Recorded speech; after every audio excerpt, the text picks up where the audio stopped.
Con nosotros está un invitado muy especial, está el abogado Gustavo Ortiz. Abogado, buenas noches. Me imagino que estaba escuchando en el ojo del huracán como todos los días desde esta tribuna. Dele la cordial bienvenida a usted y al público que le escucha. Buenas noches, Karen, y un cordial saludo a los seguidores de su canal. Yo permanentemente la estoy siguiendo en las redes sociales y le he manifestado que admiro su valentía y su frontalidad y creo que es un importante espacio que usted ha logrado abrirse en la ciudadanía para denunciar la corrupción y sobre todo para defender los valores democráticos. Aquí estamos muy gustosos de haber aceptado su invitación. Gracias, abogado. Bueno, el tema de todas las noches y el que nos interesa mucho, la política. ¿Cómo ve este momento caldeado? Me imagino que estaba escuchando, obviamente, la denuncia que estoy sacando y que va a tener cola el día de mañana, seguramente en una segunda parte y una tercera parte con la información que tengo. ¿Cómo ve todo esto? ¿Cómo ve el escenario? Sin duda, preocupado porque estas son unas elecciones atípicas, son unas elecciones anticipadas. Quien resulte ganador de este proceso va a gobernar menos de 2 años. Esto implica un grave riesgo en el sentido de que quien va a ejercer la presidencia de la República no se dedique a gobernar en función de los intereses nacionales, sino que a lo mejor esté pensando en las candidaturas para el 2025, entiendo, y ese sí es un riesgo en el sentido de que no podemos tener en la presidencia un candidato de 2 años, sino que necesitamos una persona responsable que efectivamente vaya a enrumbar el país en esta situación tan crítica en que se encuentra por los problemas de la seguridad, por los problemas de que no se ha conseguido la tan anunciada reactivación económica, por los problemas de corrupción que son muy graves, que podríamos decir endémicos en la política nacional. Entonces, estas elecciones demandan que los ciudadanos, que los electores actuemos con responsabilidad y entendamos que está de por medio el interés nacional. Hay, en definitiva, dos posibilidades en esta transición. Es decir, votamos por la posibilidad real de que regrese al poder el correísmo que ya nos ha demostrado por más de 10 años cómo gobierna y una alternativa democrática que promueva precisamente el fortalecimiento de la democracia y cree condiciones adecuadas para avanzar en la perspectiva del mejoramiento de las condiciones de vida, es decir, crear posibilidades de reactivación económica, lucha efectiva contra la corrupción, entre otros aspectos, Karen. Sí, realmente es muy cierto, Aguar, lo que usted dice, pero hay el otro lado, ¿no? Creo que también el país siente un desinterés absoluto por la política que hace que no entremos en el tema. Aparte, obvio que no hay un espacio suficientes para hablar de temas de política en donde los ciudadanos comuniquen sus problemas, y sobre todo, abogado, creo que no hay escuela política y estos partidos políticos nos ponen a cualquiera porque no hay ideología, porque no hay nada. Mire usted, esos bailarines de candidatos sin ideología llegan a caer a cualquier hueco con un número que dicen que es un partido político.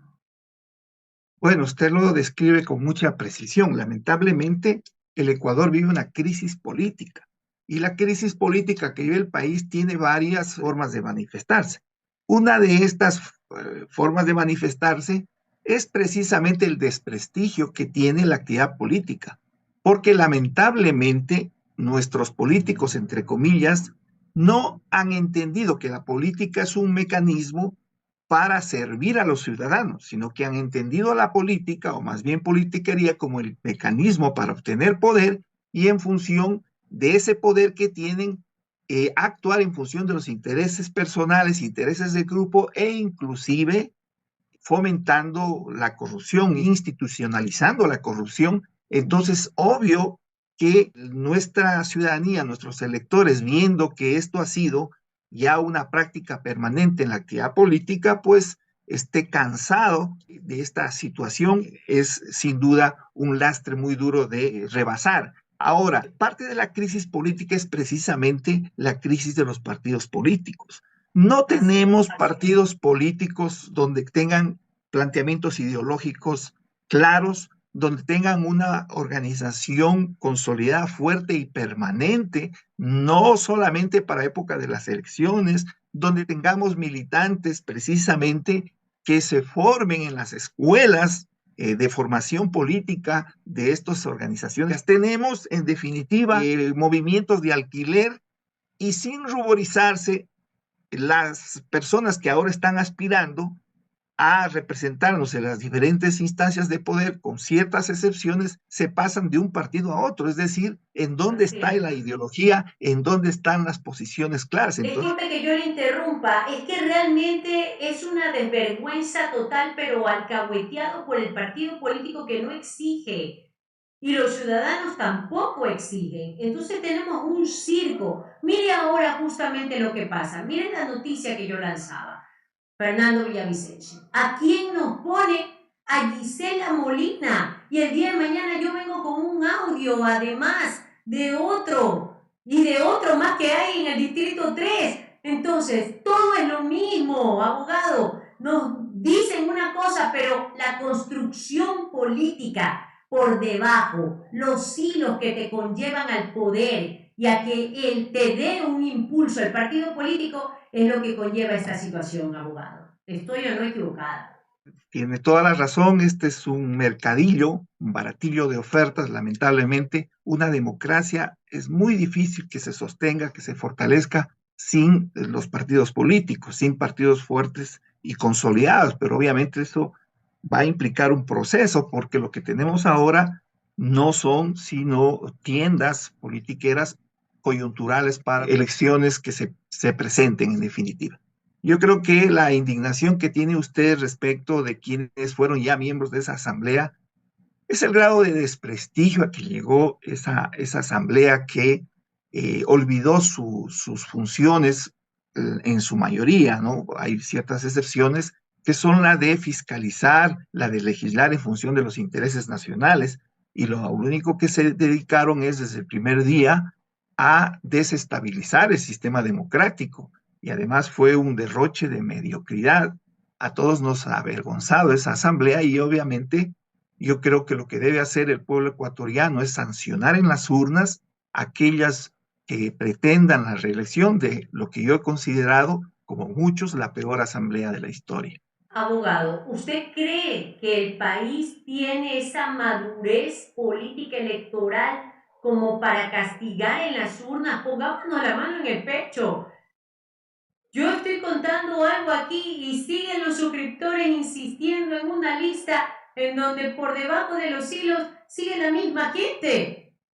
Y aún el que ha objetado el Partido Social Cristiano es aún peor de lo que sucede aquí. No quiero todavía votar la noticia antes de la bomba que tengo mañana. Entonces, ¿tendremos esa capacidad, abogado, o seguimos ciegos y seguimos en lo mismo, enamorándonos, infantilizando la política y romantizando la política que en realidad no es ningún amor de encuentro de nada? Sí, lamentablemente el pueblo se equivoca. El pueblo se ha venido equivocando reiteradamente, pero Karen, la democracia no es otra cosa que un sistema en el que el soberano es el pueblo y el pueblo a través de su voto es quien decide quién es o no es su autoridad de elección popular o su gobernante. Por eso hay una frase famosa que dice, cada pueblo tiene los gobernantes que se merece. Y Ujú. efectivamente yo creo que espacios como este, como su canal, una voz firme, precisamente tiene el compromiso de educar a la población para que precisamente la población, los electores, el momento de ejercer su voto lo hagan en forma responsable y rechacen a aquellos que nos ofrecen lo mismo, politiquería, corrupción, inseguridad.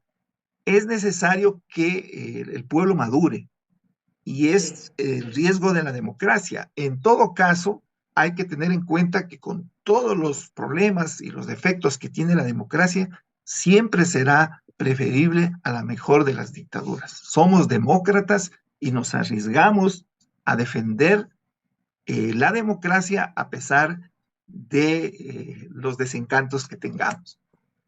Así es, doctor. Es obvio que sus palabras son acertadas en este tema, pero sí es preocupante porque lo hemos visto una y otra vez cómo se equivoca. Pero también cuando lo escuchaba, doctor, y eso es lo bonito de abrir micrófono para escucharlos a ustedes, a los ciudadanos de a pie, es que recordaba el caso de Guayaquil, que es donde yo estoy. Fíjese usted, el Partido Social Cristiano tantísimos años acá y que la gente no creía que se iba a Cintia. Para nosotros ahora es la ex, como la llamamos. Y fíjese, el pueblo dijo no, Guayaquil dijo no y la sacaron por la puerta trasera. Entonces, llega un momento en el que ya, y eso fue lo que pasó en la asamblea anterior, doctor. El pueblo no aguantó más esa asamblea. Esa asamblea creo que nos jaló los pelitos escondidos del sobaco. Usted acaba de dar un ejemplo de que el pueblo actúa consciente y castiga en las urnas a quien no se merece el respaldo popular. El Partido Social Cristiano en la asamblea, con su alianza con el correísmo, demostró precisamente que su organización estaba no al servicio de los más caros intereses nacionales, sino al servicio de intereses coyunturales y siempre buscando los espacios de poder, siempre buscando repartirse las entidades de control. Y tuvimos ahí una alcaldesa que parece que estaba dedicada a todo menos a trabajar en función de los intereses de los guayaquileños, y ahí estuvo precisamente el pueblo guayaquileño para castigar en las urnas a un proyecto que venía desde hace muchos años y que era en definitiva uno de los bastiones del Partido Social Cristiano y con seguridad es el Partido Social Cristiano uno de los grandes perjudicados por el accionar politiquero que ha tenido esta organización. Sí, es verdad, doctor. Y lo comienzo a ver como usted nos está guiando. Fíjese usted que el partido, por ejemplo, de los correístas que tienen un voto de Shakira, que como nosotros lo llamamos acá, ciego, sordo y mudo, así te pongan una cucaracha, van a votar, estamos hablando de un 25% y de un 10 más que es un semicorreísta y que le den un 5 más, un 30% de ese voto Shakira. Sin embargo, el Partido Social Cristiano no tuvo la misma suerte, ni tiene, y creo que ningún partido político la tiene, de tener un voto Shakira y los castigaron. Entonces, podría darse diferentes escenarios aquí, incluso con lo que nos espera el 20 de agosto, doctor. El correísmo, usted lo acaba de definir muy claramente cuál es realmente su potencial político, que es alrededor del 30% del electorado. Si ha ganado el correísmo las principales alcaldías y prefecturas del país, que no podemos desconocer, que obviamente es en función de su trabajo y el fortalecimiento de su organización, no obstante, no pasa de ese 30%. Eso quiere decir que el otro 70% no estaba a favor de estas candidaturas correístas, sin embargo, nuestros políticos no tuvieron la madurez suficiente para unirse en función de enfrentar estas candidaturas y por eso la dispersión. Y ese era el grave riesgo, inclusive ese grave riesgo, aunque yo no creo que con esos candidatos que tiene el correísmo llegue al 40%, porque ese es el temor, que el correísmo llegue al 40% y que quien le siga no llegue al 30%. Entonces hay a 10% de diferencia y eso nos permitirá que no exista una segunda vuelta. Es decir, un candidato puede ganar en una sola vuelta, no solamente con el 50% y más de los votos, sino si llega al 40% y quien le sigue no llega al 30%. Ese era mi gran temor, pero yo creo que como se observa, vamos a tener una segunda vuelta donde seguramente va a estar el correísmo y vamos a tener frente al correísmo una opción que sin duda vamos a tener que apoyar para evitar el retorno de un régimen concentrador del poder, abusador del poder y que ha institucionalizado la corrupción. Prueba de ello es que su líder está prófugo de la justicia ecuatoriana. Así es, doctor. Realmente no ha podido ser más efectivo con sus palabras. Muchas gracias por haber permitido la llegada de la voz del pueblo con usted. Despídase del público que ha estado tan atento y espero, doctor, además que no sea la última vez que nos visite por acá. Despídase del público. Muchas gracias, un cordial saludo a los seguidores de Karen. Karen ha demostrado y demuestra siempre que es una mujer valiente y que está dispuesta a dar la cara y a enfrentar estas lacras de nuestra sociedad ecuatoriana, que es la corrupción, la politiquería. Un agradecimiento, reitero, a usted, Karen, y un saludo a los seguidores de este importante canal de información. Muchísimas gracias, doctor. Nos vemos en la próxima ocasión. Bye bye.